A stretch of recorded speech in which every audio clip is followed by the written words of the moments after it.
Lindsay Patterson, all Bengals over on SI. I'm joined by one of my favorites who breaks down great NFL film on his YouTube channel. Make sure you check him out, the creator and host of the Film Room, Brett Kollmann. How you doing, man? I'm doing great. I'm happy that Bengals fans, at least so far, have had a pretty entertaining season to watch. Like a lot of Bengals fans maybe didn't expect that coming into the year, but happy to have it. It's been wild. It's been wild over the last 9 games. They're 5-4 going into the bye week. So we're going to back it up just a little bit. We got to start with the quarterback, Joe Burrow. Before we get into the interceptions, what have you thought about his play in 2021? I mean, he really hit the ground running faster than I thought he would coming off the knee injury. Because if I remember correctly, he only got 3 snaps in the preseason. And I think his already established chemistry with Jamar Chase was a big factor in him being able to hit the ground running so well, but I haven't seen any issues in terms of mobility. I think decision-making overall has been very good. I know he threw a couple picks in this last game, but I don't necessarily think either one of them were on him. I think his accuracy's been fantastic. His deep ball's been a lot better this year. He's tied for the lead in terms of big time throws, 20 plus yards down the field in the last month and a half. So overall, I think Joe's played very, very well. And without him being on the team, their record would be a lot worse than 5-4. I can tell you that much. That's definitely a way to look at it right now. He is leading the league, unfortunately, in interceptions. A lot of people would say maybe he's forcing the ball a little bit too much to his guy, Jamar Chase. So you don't see that as a concern right now. I mean, I think if there's one receiver you want to force the ball to, it's Jamar Chase just because of what he can do. I think, if I recall correctly, Denzel Ward got both of the picks this week. The one at the goal line, I actually would put more on Chase than anything else. I do not think that he ran a very good route. It was a return route at the goal line, and when you're playing a corner that's really squeezing you at the goal line in catch technique, you want to do more than just a little stutter and take one step. You got to get him moving and influence his hips to open up inside. He didn't do that, so Ward just had to do one little sidestep and then undercut it back the other way. And again, I think that's really more on the route than the throw. The throw was good. The route was not. So the DB made a play. And then on the other pick, they called one cross, which is a variation of cover one, where you had a corner or a safety that came down and kind of lurked in the middle of the field and was able to take advantage of a tip drill. So I don't necessarily think that those picks were on him. He was giving his receiver a chance to make a play. And unfortunately, it didn't happen both times. But overall, it just happens sometimes. They dropped one to the Jets. They got embarrassed by the Browns. But I don't really think Joe Burrow is the problem here. I think he's letting his young guys try to make plays, and sometimes it doesn't work out. I think a lot of fans are going to want to hear that. We'll go to his wide receiver right now, Jamar Chase. I was team draft Jamar Chase when it comes to the first round. Cincinnati was pretty split. I think national media was 50-50. Jamar Chase has been fun to watch. A lot of people would say the rookie of the year race seems over with the way he's been playing. Yes, you can look back at the Browns game. He did struggle. Not a lot of highlights in the Jets game either, but what do you think of this wide receiver right now? I mean, as of a couple weeks ago, it's probably down now, but he was on pace for 1,800 yards as a rookie, which is insane. And I still think that there's a very short list of receivers that I would rather have for the next 3 years. And I think it's one guy, and that's Davante Adams. I can't really name anybody else that I'd rather have than Jamar Chase. He really is the complete package, extremely physical after the catch, faster than he has any right to be considering his build. He's like A.J. Brown if A.J. Brown also ran 4.3, which is insane. So I think he's tremendous. Again, obviously the stuff like the poorly won return route at the goal line, he'll clean that up. It's like his 8th game. I'm not too worried about it. And I was also on Team Chase too, for the record. I was all in on drafting Jamar Chase. Not that I was against Penei Sewell. I wasn't against Rashawn Slater. But when I looked at the Bengals last year, their problem really wasn't at left tackle. It was at guard. And so I feel like with picking Jackson Carman, who's, in my opinion, played pretty well at guard, he absolutely abused the Ravens defensive front in terms of run blocking a few weeks ago. Like that, to me, I think was a better, or at least more appropriate investment in the offensive line than taking another tackle in the top 10 that I didn't really think they needed. So I think going back to back with Chase and Carmen was the best choice for them. And I think their offensive production this week notwithstanding, reflects that. We'll stay with the wide receivers right now because before the draft, a lot of people would say, why do you need another receiver? You have Tyler Boyd, you have T. Higgins. Why do you need Jamar Chase?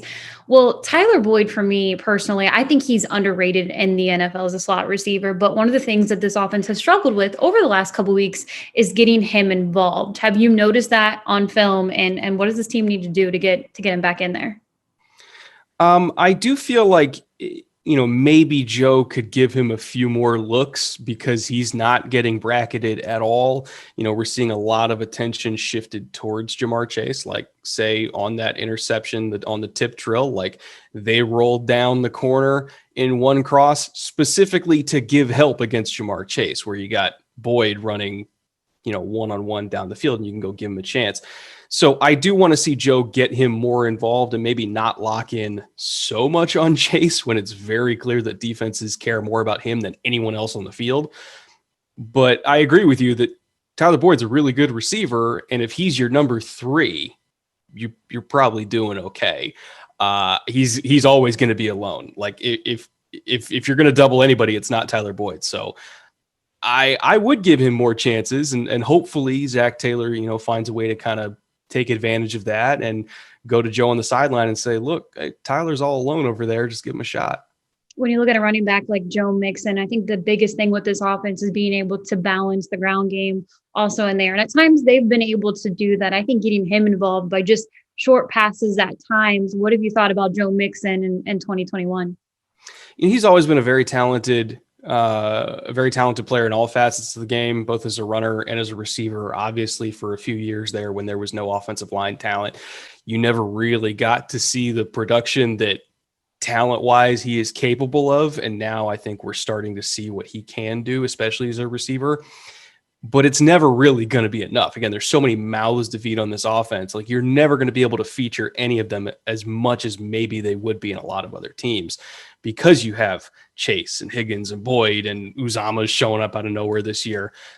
But that being said, there's also not a lot of linebackers that I think can cover Joe Mixon. So when in doubt, when you're getting those doubles on Chase, when Higgins is, maybe having one of those off weeks because he's been kind of up and down, put Mixon out wide and go see if a linebacker can actually keep up with him, because most of them probably can't.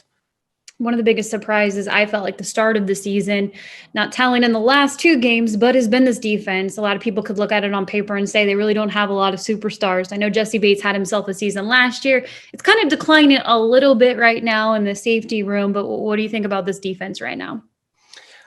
I would say safety in the last couple of weeks has been a little bit of an issue with missed tackles. There were some bad angles that were taken. It's certainly not characteristic of how it was in the first month of the season. The linebackers are also not playing as well as they were in the first month of the season. I can't tell if that's like the new exception or the rule yet, because at the same time, like Cleveland's a very talented offense, and then the Jets are one of those teams where it's like they don't win very many games, but when they do, they take out like top of conference teams for some reason. So we'll see how they look over the next couple weeks, because we know how they're capable of playing. I just want to see them be able to do it some more. Again, the defense is like the one unit of this team that I can't figure out, because they're either really good or not good at all. And I can't diagnose yet why that is. Looking at the AFC North and just the AFC in general, it's really hard to say that team's a top team right now. I know a lot of people would say the Buffalo Bills, but they're coming off a pretty bad loss versus the Jags. The Tennessee Titans could be a team. They're going to be without Derrick Henry for a while. When you look at the AFC and just the AFC North in general, where are you putting Cincinnati? And has it been a surprise for you how the AFC North is kind of going right now? I would probably put, this is tough, because like Lamar is playing so out of his mind that even though I know the Bengals just destroyed them, in the long term, I still think the Ravens are probably going to end up as first in the division. Just my gut feeling, because Lamar is playing like an MVP. So really it's like, okay, who's going to get in? Who's going to get that wild card from the AFC North? Because I'm imagining that at least two teams from this division are going to go to the playoffs. Is it going to be Cincinnati? Is it going to be Cleveland? I don't necessarily see Pittsburgh as a threat because, like, let's be honest, they have the lesser quarterback situation in this division, which sounds crazy for people that have watched this division for a long time, but Big Ben is the fourth quarterback in this division right now. So I do think it's between the Bengals and the Browns right now, fighting for a 5 seed most likely. And it's really hard for me to pick between the two of them because I think the Browns, their record doesn't necessarily say how good they are either because they've been dealing with a lot of injuries. If I had to guess, I would probably say Cincinnati as a very close third because I can't figure out the defense, but I reserve the right to change my answer in about 3 weeks. You do, because a lot of people probably wouldn't have them at 5-4, even though they're at the bottom of the division. And 2 weeks ago, they were number one in the AFC. Anything can change in the second half of the season, but I'm going to put you on the spot here because I feel like we do a lot of rankings, comparisons, all that fun stuff over there on social media. When you look at the quarterbacks, you said Ben is your number 4, which isn't surprising. I think a lot of people would feel that way. I'm going to say Lamar's your number 1. Mm-hmm. Who's your 2 and 3? Burrow's number 2 for sure. Yeah. I mean, you look at how he's played this year. And also, like, again, I saw Burrow as like a slam dunk, number 1 overall, no doubt about it type guy. And he's lived up to that for me. So I do, he was a better prospect than Mayfield also, in my opinion, too. So like Burrow's the second best quarterback in this division, but being second best to like a surefire MVP candidate, somebody who's on a Hall of Fame trajectory, there's no shame in that. And I think if the Bengals can sweep them this year somehow, yeah, they have an absolute shot to win this division, but it's a tall order beating the Ravens twice in 1 year. 100%. It's going to be a fun ride the second half of the season. Brett Kollmann, the creator, host of The Film Room. He also has a podcast. He's going to be talking about this team, Bootleg Podcast. Where can fans follow you? So you can find me, basically any social media platform under Brett Kollmann. It'll be YouTube, Twitter, Instagram, TikTok now, because I'm trying to figure out how to best put play breakdowns on TikTok too, because people seem to like that. So I'm all over the place. Make sure you're giving him a follow. Thank you so much for joining us over on All Bengals. Thanks for having me.